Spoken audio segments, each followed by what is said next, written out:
এই যে আমাদের দুটো হাত জোড়া করো, করেছো। অনামিকার পাশের আঙুলটা সব থেকে যেটা বড় আঙুল, এরকম করে নিচে নামিয়ে দাও। দেখো নামানো আছে, নিচে নামিয়ে দিয়েছো। হ্যাঁ, ধরো প্রতিটা আঙুল, এটা হচ্ছে আমাদের মা বাবা, মা বাবা। এই যে এটা 20 আঙুলটা হচ্ছে আমাদের হচ্ছে ফ্যামিলি, ঠিক আছে। আর অনামিকা আঙুলটা যেটা জোড়া আছে, অনামিকা আঙুলটা আমরা হচ্ছে দুই স্বামী স্ত্রী। আর এটা হচ্ছে ছোট আঙুলটা কিডস, মানে বাচ্চারা। ধরো এখানে একটা কথা বলি, মানে গেম খেলি এইখানটা। এটা দেখো ছেড়ে চলে যাচ্ছে, অনেকটা দূরে চলে যাচ্ছে, ছেড়ে চলে যাচ্ছে, মানে মা বাবা একটা সময় প্রতিটা মানুষের মা বাবা কিন্তু ছেড়ে চলে যাবে, থাকবে না, যেটা স্বাভাবিক খুব। আর এটা হচ্ছে 20 আঙুলটা দেখতে পাচ্ছ, এটা হচ্ছে ফ্যামিলি। ফ্যামিলি কিন্তু এক সময়, কিন্তু সময় হলে তারাও চলে যাবে। বাচ্চারা একটা সময় মতো হলে তারাও কিন্তু চলে যাবে। দেখো তো অনামিকা আঙুলটা তোমরা ছাড়াতে পারছো কিনা। অনামিকা আঙুলটা কিন্তু ছাড়ানো যাচ্ছে না, ছাড়াতে পারছো অনামিকা আঙুলটা? তোমরাও চেষ্টা করো।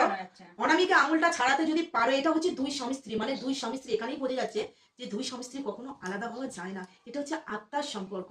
ওই জন্য বলছি যাই হয়ে যাক, দুই স্বামী স্ত্রীরা কোনোদিন আলাদা হবে না। হবে না। আজকের ভিডিওটা এটাই।